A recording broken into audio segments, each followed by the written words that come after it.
everyone, and welcome to Talk to Be Well with Providence St. Joseph Health. I'm your host, Dr. Robin Henderson, bringing you a real conversation on youth mental health topics with the people that know best, teens. Joining me today are Vivian and Leah from the Be Well Student Advisory Council. We are also happy to welcome Zakia and Finn, volunteers from Youthline, a peer-to-peer crisis and support helpline. Our discussion today is about school shootings, what students think, the fears they have, and what we can do about it. Remember, everyone, if you have additional questions about this subject or mental health overall, we can be found at Wellbeing Trust on Twitter and Facebook. Speaking of social, be sure to follow our podcast at hashtag #TalkToBeWell. That's hashtag talk, the number 2, be well. You can also follow the Be Well Student Advisory Council on Instagram at Work2Be Well. That's at work, the number 2, be well. I'm a psychologist and the chief executive of behavioral health for Providence St. Joseph Health in Oregon. I'm also the clinical liaison for Wellbeing Trust, an organization working to improve the mental, social, and spiritual health of the nation.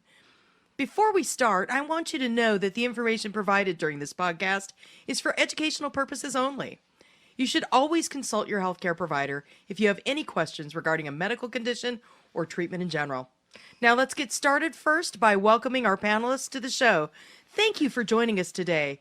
Can you each share a little bit about yourself and your roles with Be Well and Youthline?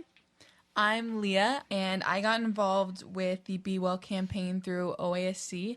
I am the co-director of the strategy committee, so I help with the vision of the campaign. Hi, I'm Vivian. I'm a sophomore. I got involved with Be Well through a liaison from iHeart. Hi, my name is Finn Jacobson. I'm a freshman. I'm also a volunteer at Youthline, which I started with in about August. I'm Zakia. I'm a volunteer at the Oregon Youth Line. I'm also a lead volunteer, and I've been working there for about 2 years. I'm a senior. So we're going to talk about something that's really tough to talk about, but something that's really present in the lives of today's teens. School shooting, and I want to lead off with some facts. In 2018, there were 97 school shooting incidents in the United States.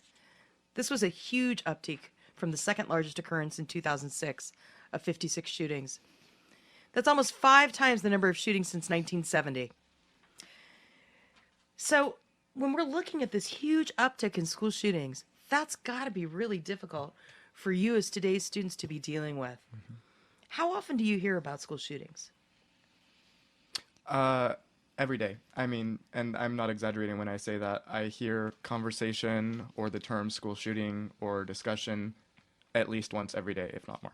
And it's not even, I don't think, discussion about specific incidents. I think it's just the lingering fear that every high schooler or just person who attends school in the United States have, where it's like this kind of cloud that just follows you around like every day at school. And it's kind of like this overhanging threat for every young person.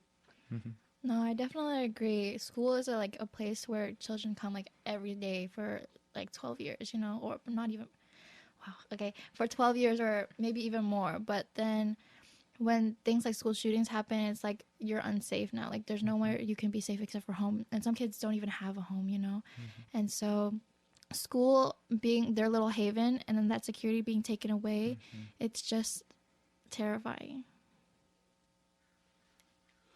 57% of U.S. teens say they're at least somewhat worried about the possibility of a school shooting happening at their school.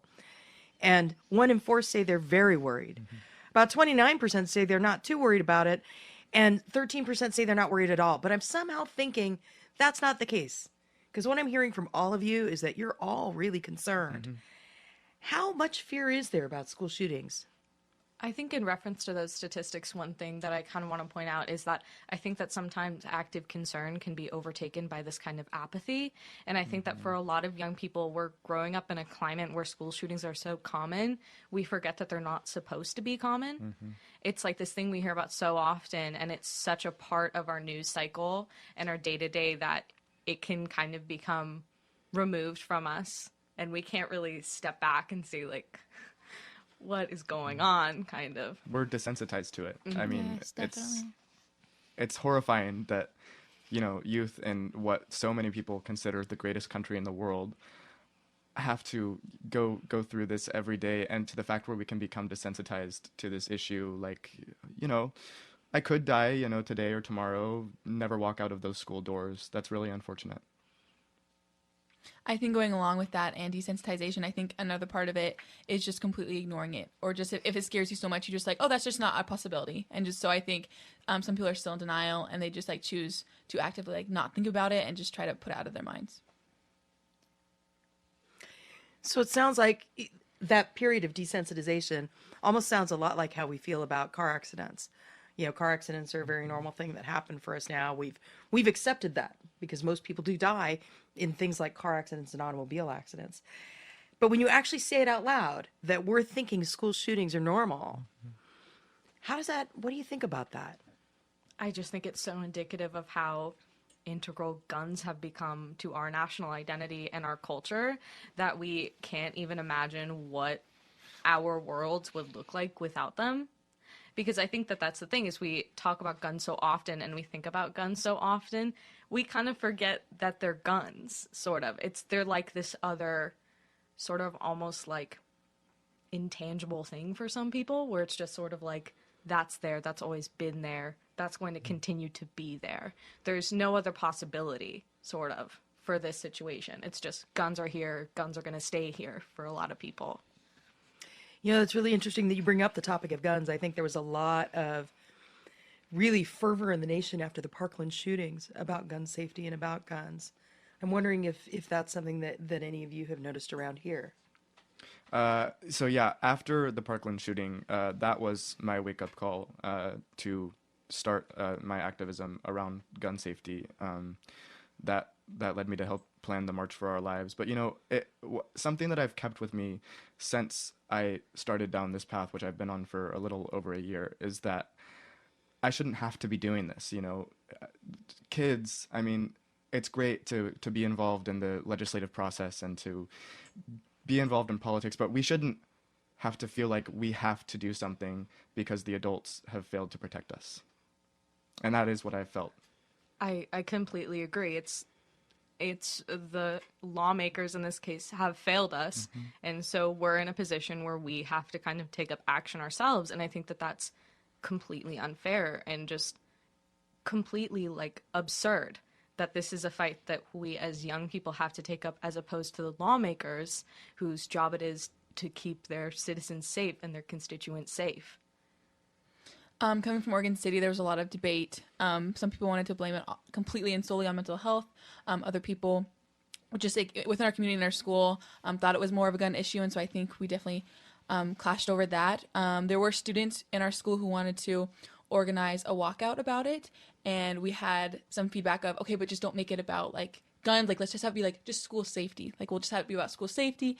And so we kind of had to change it a little bit, but we still ended up like going through with that. And so we had orange ribbons that were pinned on, and then we registered people to vote and kind of just talked about people's like feelings about it, which was helpful, and it was like good, like rally sort of, but it's still, I just wish that people would be more understanding and open from both sides about how to tackle the issue, because one thing that is certain is that there's action that like needs to be taken regardless of where you stand on it. Well, I think there's a lot more we need to talk about, especially in relationship to the policies and the differences between the gun safety argument, the mental health argument, but we're about time for a break. So this is Talk to Be Well, and we'll be right back.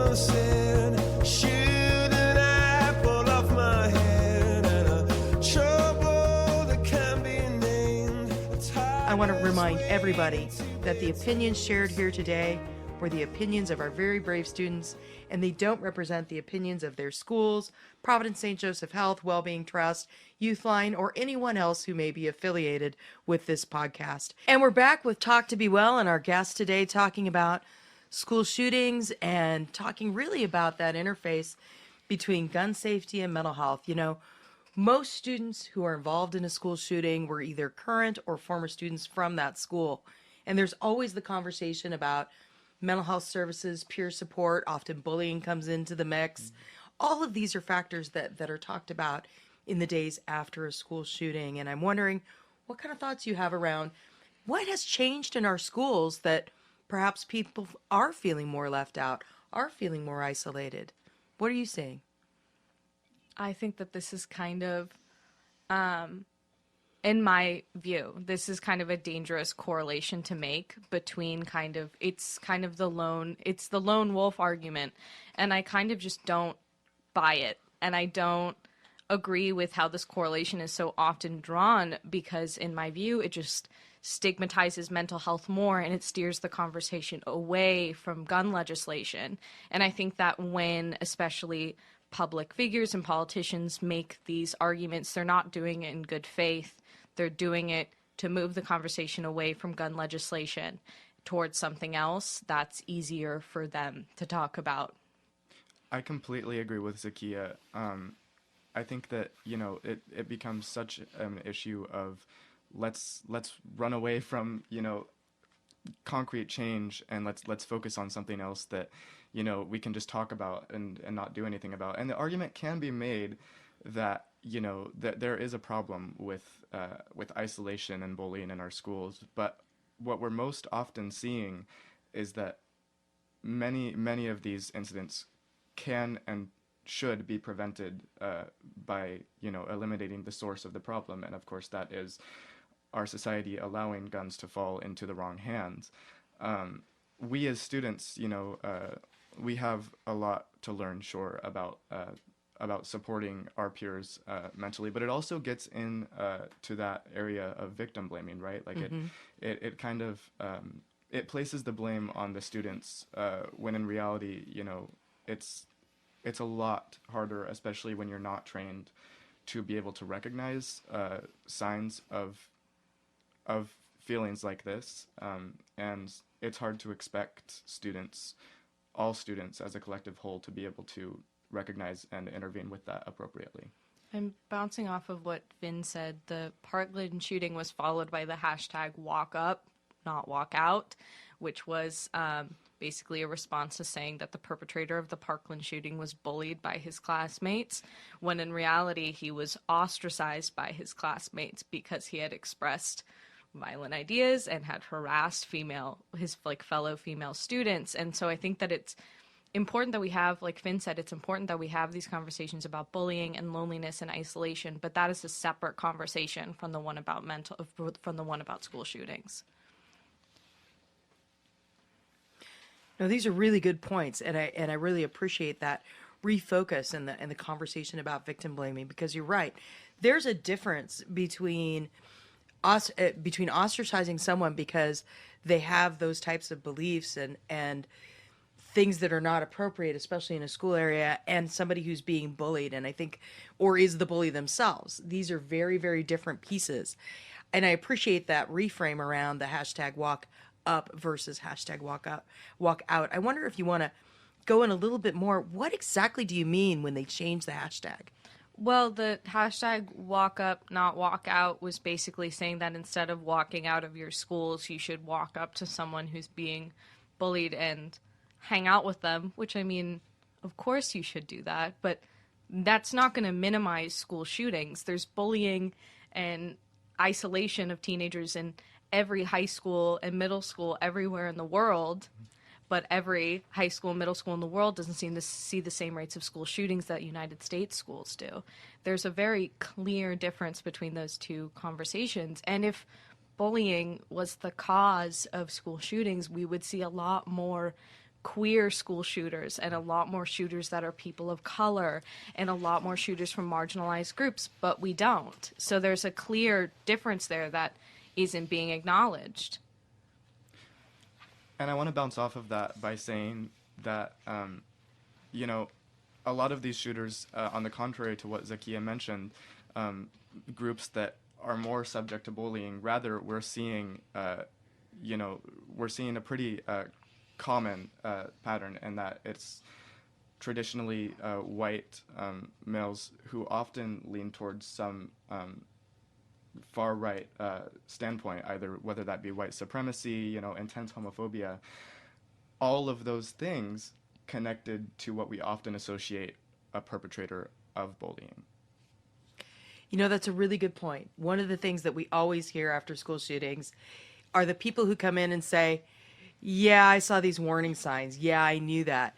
Because they knew just exactly, Finn, what it is that you're talking about. These were people who were displaying behaviors, not the behaviors of being bullied and things like that, but the behaviors of bullying themselves and other types of warning signs.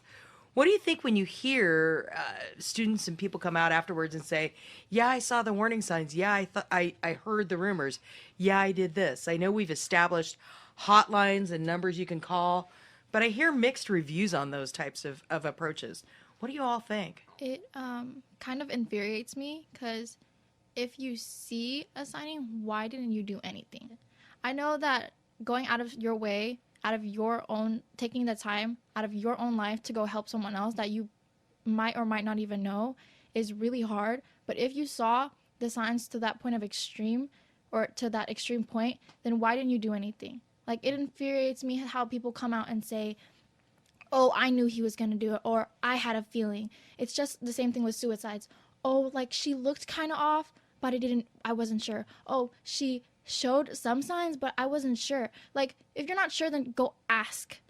Go have a simple conversation. If you think they're about to do something violent or violent to someone else, or even if they're straight up saying it, and if they're joking, sit down with them and have a conversation. Be like, are you being serious? Like, are you okay? Like, what do you need? What can I do for you?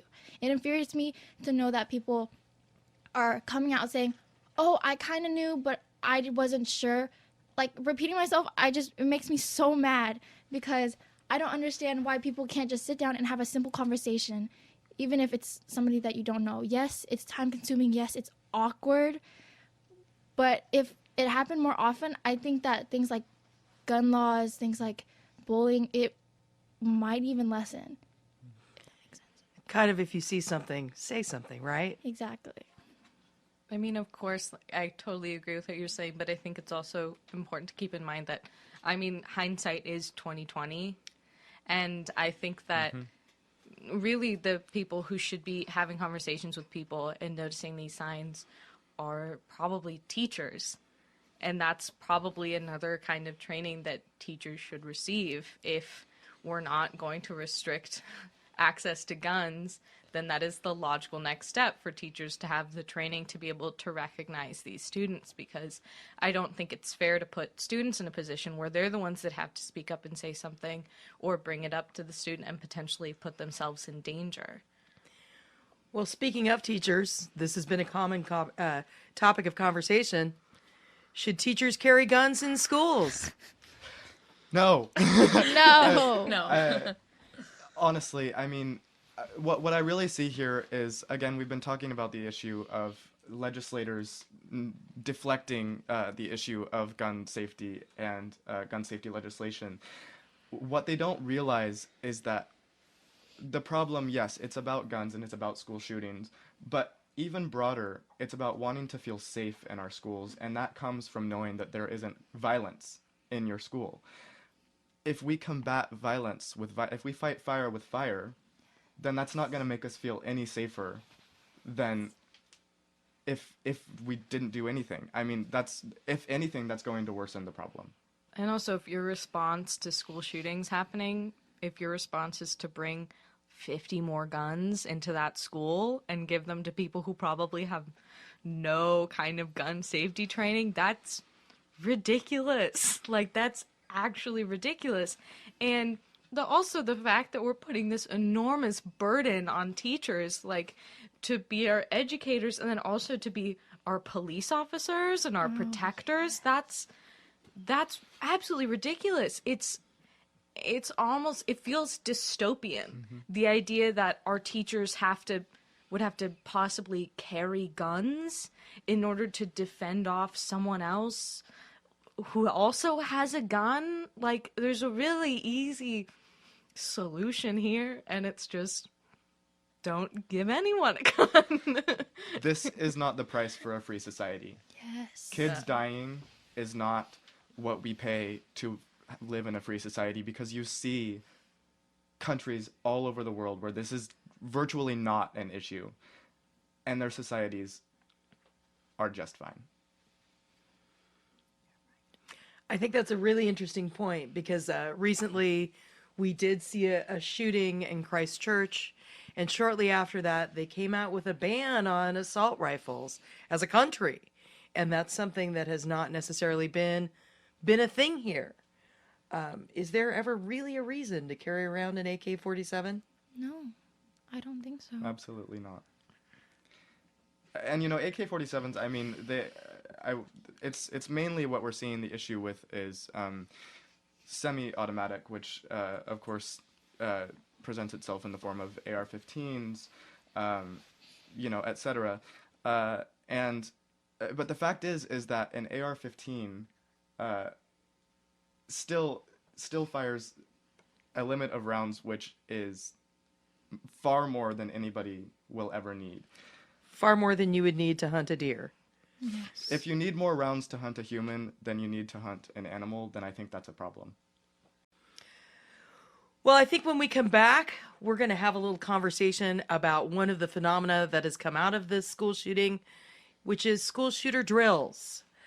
I've heard a lot about school shooter drills lately, and there's a lot of talk about what happens in those. These are things that are very endemic in your lives. Back in the day, in my life, it was earthquake drills, nuclear fallout drills, things like that. We've all had our drills. But I think school shooter drills are a little bit different, and I'd like to talk about that when we come back on Talk to Be Well.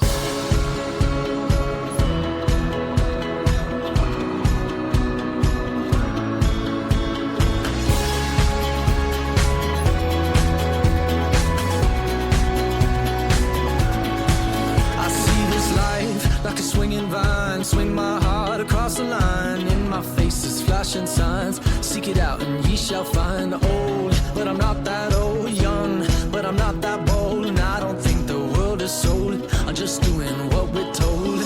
I feel something so right, doing the wrong thing.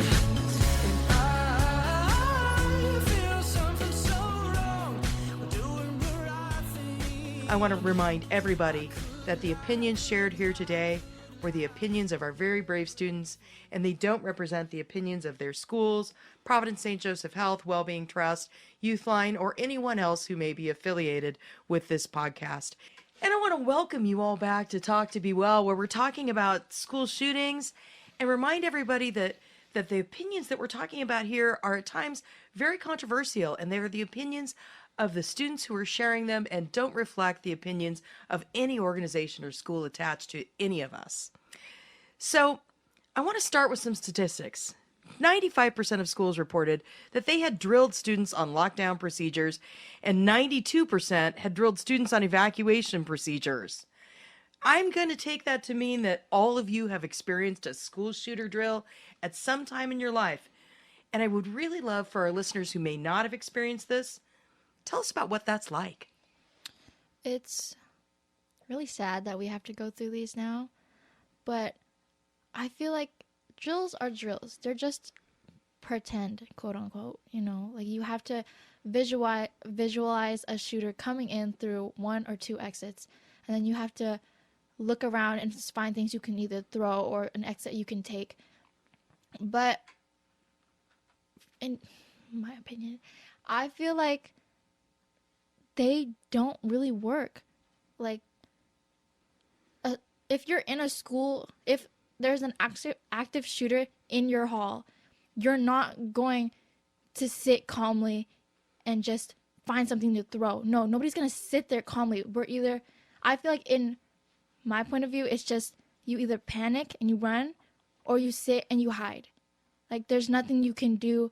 You will never know how it feels to, in any kind of drill, how it feels to have a shooter right in front of you until it happens. And that's so sad, because in a split second, you will do something that you never would have expected, like you could have done. Like, you could have charged at the shooter, and you wouldn't have done that before.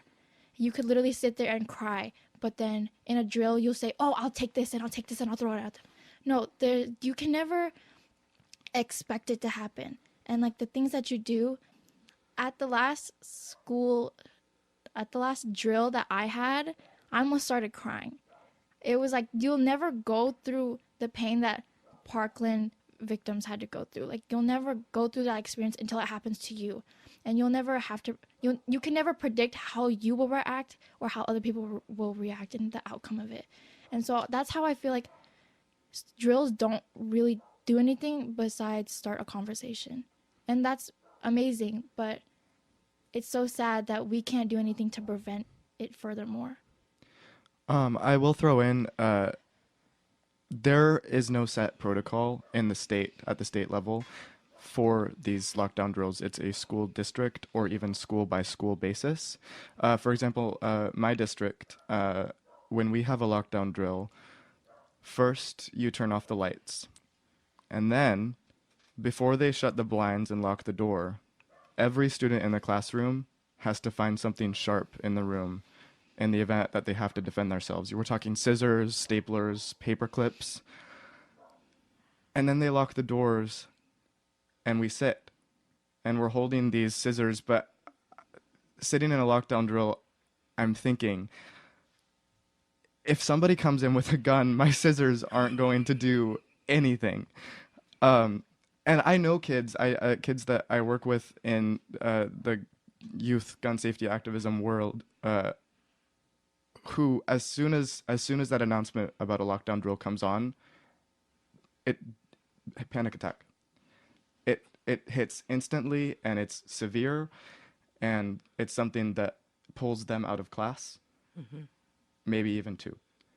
You know, I've taken contacts on Youthline about this fear and this anxiety around lockdown drills, and it's something that I feel very deeply as well. And every time I feel like something else happens with the lockdown drill that just gets me going, and you know, I just feel like I need to like retreat into this little like hole like for a long time where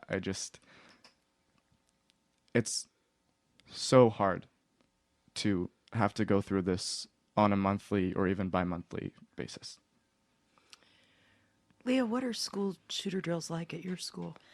We've had lockdown drills, and I would say nobody really takes them seriously. They're more of a joke at our school, just like how fire drills are. So we'll go into a classroom, and just sit in the corner, try to like not be able to be seen by a window, and then we just kind of wait for like the all clear, and then we just kind of go on with our day. And so I think it does, if anything, like incite fear.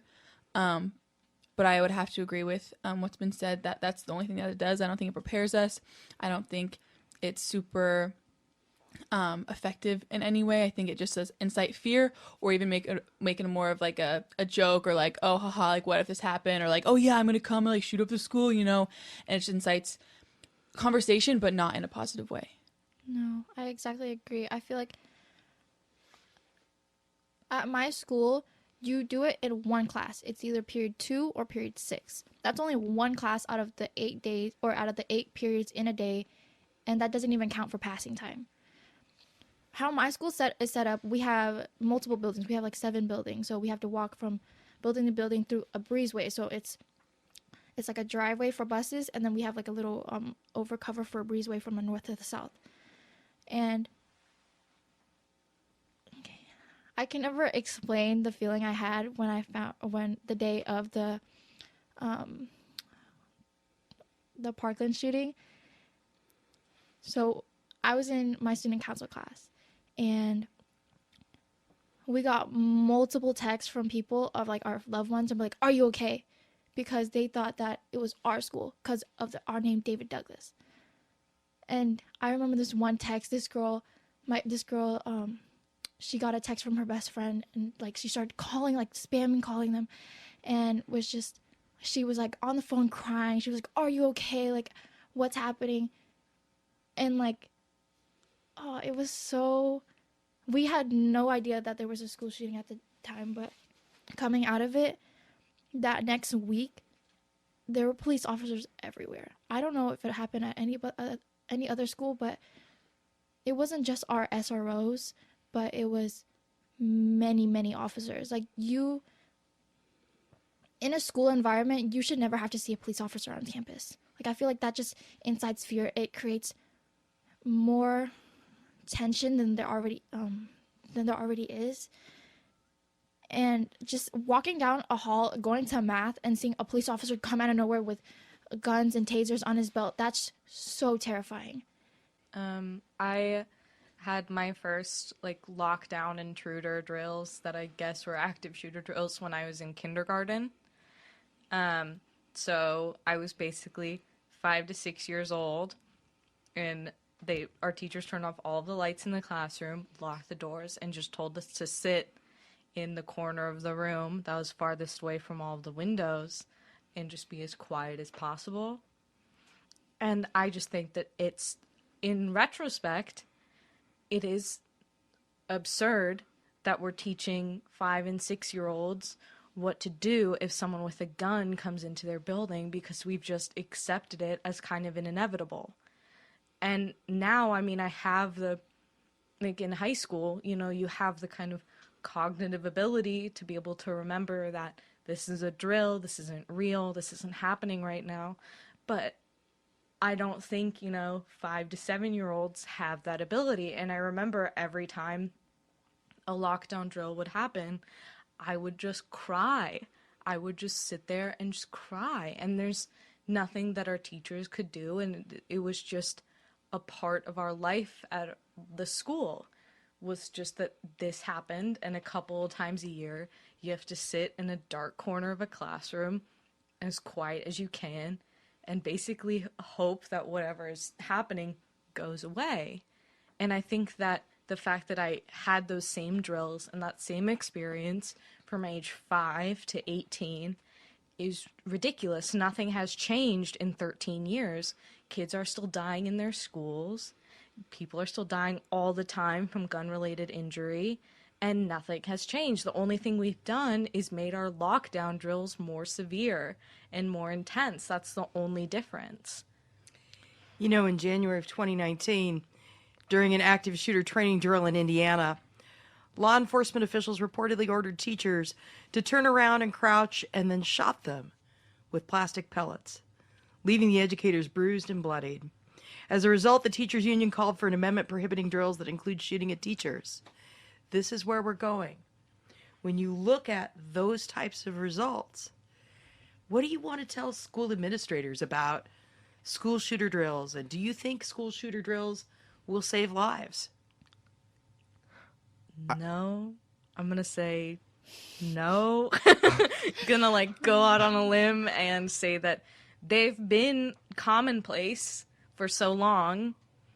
I don't think they've really helped anyone. And most of what they teach us is common sense. If someone with a gun comes into your school, hide. That's it. The thing is, whoever allowed that to happen, with those teachers, I hope they were fired. I hope that they faced punishment for approving something that horrific. It gets into, I was thinking as you said that, of course they submitted an amendment. Why would they need to submit an amendment for teachers not to be abused in their place of work? I would assume we were farther than that. I do not remember my first lockdown drill. They've been around for as long as I can remember. But there are prominent moments that I remember all throughout kind of, growing up in, the public school system. The first one I was in, I think kindergarten, first grade, maybe, the Clackamas Town Center shooting. They brought us into a room and they ran us through what had happened and told us that it could happen here. Again, I don't know who was approved to tell kindergartners that they could get shot up in their schools, but it happened. 7th grade, we had a lockdown drill. And everyone was dead silent. And, all of a sudden, this kid laughs. Just like, and it's not even like a loud laugh. It's like, just like a kind of chuckle, like a giggle.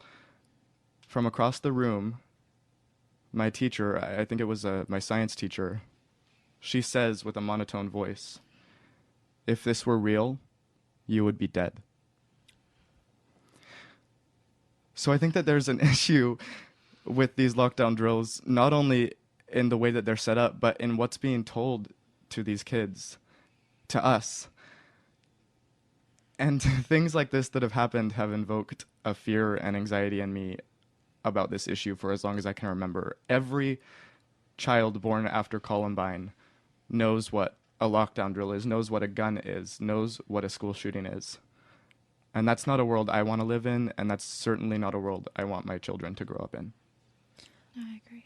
I completely agree. I think that the conversation within schools and like what we tell kids and how we train them needs to be drastically different. I know within my own school, we haven't had too many conversations about it. What we did do was we now have it so where in the mornings and after school, the only doors that are unlocked are the main doors, and every other door is locked. So if you want to come in through that entrance, someone needs to either open it for you, which they discourage, or they'll have some staff like opening doors for people to come in.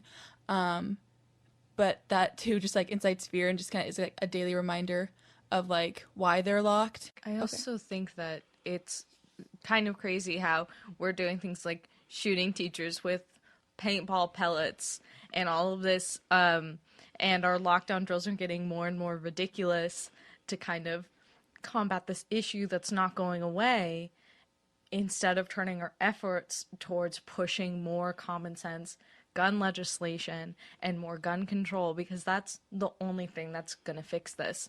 Lockdown drills, they're not preventative.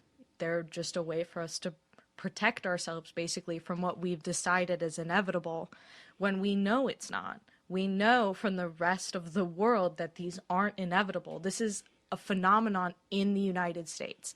This is a United States phenomenon, and we know what makes it a United States phenomenon, and it is our culture around guns and how our national identity and our national pride is so interconnected with guns, and we need to separate those from each other, and we need to push that legislation, and that's how we prevent 5-year-old kids from having to sit in a dark classroom and think about how if they giggle, they might get shot by someone. So this has been a really hard section to talk about, and I want to remind people that if this is triggering emotions for you, there are resources to help you. I would encourage you to reach out to the Youth Line for peer-to-peer crisis support. You can call 1-877-968-8491 or text TEEN to TEEN, that's TEEN, the number 2 TEEN, to 839-863. This is Talk to Be Well, and we'll be right back.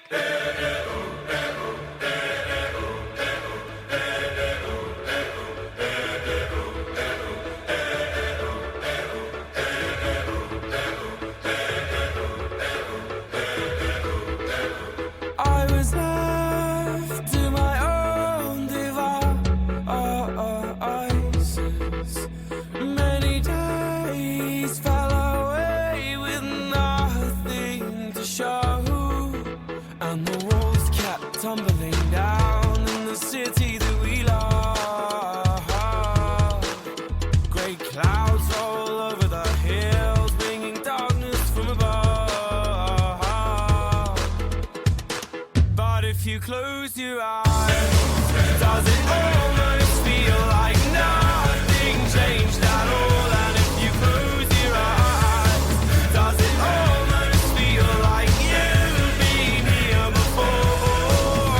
How am I gonna be an optimist about this? How am I gonna be an optimist about this? We were caught up. I want to remind everybody that the opinions shared here today were the opinions of our very brave students, and they don't represent the opinions of their schools, Providence St. Joseph Health, Wellbeing Trust, Youth Line, or anyone else who may be affiliated with this podcast. And we're back with Talk to Be Well and our guests today, Vivian, Leah, Zakia, and Finn, and we're talking about school shooter drills. We had a pretty intense last segment talking about what it's like to be in a school shooter drill, and I'm wondering what happens after a school shooter drill. Do people come around and help you process out how you're feeling? You know, you talked about people having panic attacks and anxiety. Do we deal with that? Is there any trauma-informed response to what happens to students kindergarten through high school when you are in a school shooter drill? The fact is that there is very little of what you mentioned. Nobody comes in. They expect us after a lockdown drill to get right back to what we were doing. Sometimes they happen in the middle of tests. And there is no, at least in my school, there are not, trauma-informed professionals that will come in and say, this is a really intense thing that just happened. If you need support, kids are not only not getting that support, but being expected to then continue with their school day without the proper, debrief. In a previous segment, we were talking about desensitization, that this whole idea of, we're getting used to it. Now that kind of happens with lockdown drills, but it's still, it's not something that's something you can't get used to, is your school day being interrupted. And I would really like to see, more protocol and more training, because if there's not a protocol, which I mentioned, there's no training for teachers on how to follow a non-existent protocol. So there needs to be, it's imperative that there is more training, more preparation, and more support offered to kids, more resources offered to kids after they go through something like this. I think the word drill, it doesn't invoke any, like, oh, this is super important. It's kind of, for my school at least, it's like practice. It's pretend. It's just a run through. It's not that serious. And then right afterwards, some teachers don't even know there's a drill. Like it'll go off, and then the announcements will go off and just be like, oh, this is a drill, don't worry. But then right after we're done hiding in a corner or whatever, there will be one or two police officers, sometimes not even an officer, sometimes like a dean. He'll come in and just be like, do you have any questions? No? Okay, have a good day. Like, what kind of... It's... The word drill, I feel like it needs to be changed. It's not a drill. It's not pretend. It's not... It's not fake, if that makes sense. This is all too real. It's all too serious. And some schools, especially my school, take it not too serious. They don't take it seriously enough. And it's so frustrating when kids are literally... My last drill, I almost started crying, and these kids were just talking in the corner eating a sandwich. I'm like, it made me so mad. And my teacher was trying her hardest, and it just didn't work out. And that, it makes no sense to have drills that don't work. I mean, and then I think kind of the common thread between all of us talking today is just that these don't work. Mm-hmm. And I think that the problem is there's no state-issued or district-issued standards for how schools are supposed to act, what they're supposed to do, what resources they're supposed to provide. There are no standards. It's like almost the Wild West of, trauma-informed support, where it's like no one is offering what students need, because how is a district who doesn't have people who are trauma-informed supposed to make these rules for teachers who probably aren't trauma-informed? The system doesn't work. There's no accountability. It's just people kind of making decisions for how these drills will proceed. And I think for a lot of the principals or superintendents who may make these decisions, they didn't grow up in an environment where these active shooter drills were so common. So how are they supposed to know what kind of resources students may need after? It's a really huge expectation to put on people who aren't experienced in this area to make these huge decisions that affect the well-being of their students in such a great way. You're going right at the question that Trinity just asked on Twitter. My friends and I don't think our school is doing enough to prepare for a possible shooting. What do we do? And you're going right at that point, both of you, in terms of we've got to have standardized policies and procedures for how this happens. But more important than that, what happens afterwards? How are we taking care of people? How are we supporting people? And I'm wondering, some of you work on the youth line, the rest of you work with the Be Well Advisory Board. You've got some tips and tricks for self-care. And as we have this heavy-duty conversation, what are your tips and tricks that you would offer for self-care? Because I have another question that just came in from a parent. What can I do as a parent? This is from Donna, also on Twitter. What can I do as a parent when my kid is terrified to go to school for weeks after a shooting happens, even though it's not in the same state? Can you talk about how you care for yourself and your friends and what you would recommend? I think creating a support network for yourself, and I mean, a support network looks different to different people. I mean, for me, it's like my therapist, my dad, and my best friend. That's 3 people right off the top of my head that I know that I can turn to and talk to if I need to talk, or people who will even just go out and do something like get food with me if I'm just in a place where I need to kind of remove myself from a situation. So establish your personal support network, and it can be anyone. It can be teachers, school counselors, friends, people around you that you trust and that you can count on in moments like that. And then also just come up with things that not only that you enjoy, but things that will bring you kind of a sense of relaxation and a sense of calm. Maybe something like riding your bike, going on a run, calling your friend, anything like that. And they look different for everyone. There's no right or wrong way to, develop your self-care plan and your support network. But even taking those steps, and if you're in the position of a parent, have a conversation with your kid about how you can take those steps with them if they need your support. Ask them what they need from you in that moment. Do they need you to listen? Do they need you to take them to talk to a professional? Have an open and honest conversation with them about what steps you can do to help support them in developing their plan for what they need to do next.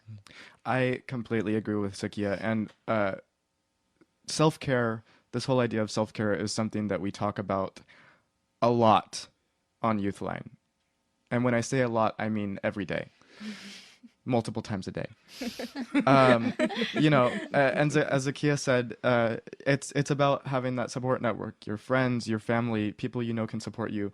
And then it's about having things that you can do to just kind of relax and to kind of take your guard down for a while. For me, it's instruments. My guitar, I hold it very close to me. It helps me express a lot of things that I struggle with expressing with any other method of communication. Just it helps a lot. And I think in addressing that question about the parent who's worried about their kid being scared, that's something that needs to be validated, because the fact is, telling people not to be scared has never worked once. Like, ever. I think that fear needs to be validated, and then work needs to be done from there. Establish that support system for that individual child. Establish that those things that they can rely on to get that stress down. And I think that's a lot of that will yield a lot of positive results. I completely agree. I think it's super important to take care of yourself. Like the fellow people here have been saying. I also think if you really do have a lot of fear, or you have passion or drive for this, to take action too. That's another thing on the flip side of it. Take care of yourself, but also be informed. Go read about it, look up articles about it. Try to get in contact with your representatives in your area, express your concerns to them, get involved, and just do what you can also to take care of yourself, but then also like this issue, because I think this is a super student-led movement, and I think that we need as many people as possible. So if this is something that you're scared about, you can take that passion and that fear that you have and put it to good use. As we begin to wrap up today, I want to pose one final question to our group, to each one of you to answer. I'm going to give you a little bit of a hypothetical here. You have a microphone. You're on a podcast, Talk to Be Well. and you have an opportunity to say something to your school's principal, your school's administrator, your state lawmaker, whoever it is that you want to say, and you have an opportunity to say, what is the one thing that you want them to hear about school shooter drills and the impact they have on you? What is the one piece of advice you want to give them that you, as a student who's experienced this for a good 13 years, only you can say? And I don't know who wants to start, but I will. you go. I would say, this is especially towards, legislators who, realistically, they have the power, right? They have the power to immediately, or at least semi-immediately, make this concrete change. And what I would say is stop ignoring us. Stop shrugging us off. Yes, we are kids, but we are kids who have gone through something in our school that you cannot even imagine. You can imagine the drills that, the older generations had in their time. You can imagine, bombing drills. You can imagine everything you had to go through, but this is something you can't. And we are speaking up, not because, for me personally, I didn't get involved with the gun violence prevention movement because I thought, oh, that looks fun. Like, that looks like really, like, that'll work out really well for me. Like, that looks fun. I got involved because I sat down and I realized that my legislators were not protecting me. They were not taking the actions necessary. What we saw in New Zealand after the Christchurch shooting, immediate change is being swept into New Zealand, and only time will tell what we'll see from those results. There needs to be dialogue between students and legislators, not only from the students talking, but with the legislators listening. And that's what I would say. That's what I have said. I just want to say and make the point that we are not numbers on a page. We are not a statistic. We live lives. We live lives just like you do. This is not just to like administrator, but like to anybody out there. Like, we're not just numbers on a page or a count of how many heads there are left in the world. No, we live our lives. We have feelings. We matter. How long until your kid becomes statistic? How long until we become a statistic? Like, that's not something we should be asking ourselves, but we are. And so put yourself in that position, put your kid in that position, put any loved one of yours. It doesn't have to be a student. It could be an elderly home. It could be a mall. It could be a parking lot. Like, it doesn't matter. If someone has intent to harm, they're going to harm. So put yourself in that position and try and see the fear that we see and validate our feelings. This isn't some kid movement that we're looking for attention. No, we want change, and we don't want just some... I guess what I would want to say is just listen to us. We're not ill-informed. We're not naive. Our opinions and our action is the product of real fear and real experiences that we have on the day-to-day basis. And some of us are of voting age. I'm of voting age. I am a part of the American political system, and I want my opinions to be listened to. I want to be heard, and I want my lawmakers to take my fears seriously. And that is the thing that I really wish that I could kind of scream. And sometimes expressing these views, I feel like I've been reiterating the same points about gun safety and gun legislation for a long time, and I'm sure a lot of people have been yelling them kind of into the void for even longer. And I just want to feel heard, and I want to feel understood, and I want them to know that I don't think it's fair that they give lobbyist groups like the NRA a larger platform than their constituency, and I don't think that that's fair at all. And I wish that that was something that they would listen to and take into account, that I'm a real person who is taking up this action and taking my opinion so that I can survive, and I don't have to be scared to go to school, and I can focus on my education and not have it be interrupted by an active shooter drill. I would probably just reiterate what everyone else has said, but also just remind them that this is not going to stop. This is not going to end. this momentum is going to keep on going and going. And I don't know how many like more big events that we need to like get your attention, but change like needs to, like there's no other way. I can't even, it's just so funny to say like change needs to happen because it seems so redundant and stupid and silly and simple, but it does. Methods like having school lockdowns like we talked about before, ineffective. So the things that needs to happen is real political change. I want to add on my one last thought to something Zakiya said about voting, because I think that that's important. I think it's important that our lawmakers remember that thousands of kids in the U.S. turn 18 every year. You've heard 4 of us, but we were only a small fraction of people that feel this way. And you may be keeping your seat now by shrugging off the issue of gun safety and shrugging off this idea of keeping kids safe in their schools, which shouldn't be a partisan issue, by the way.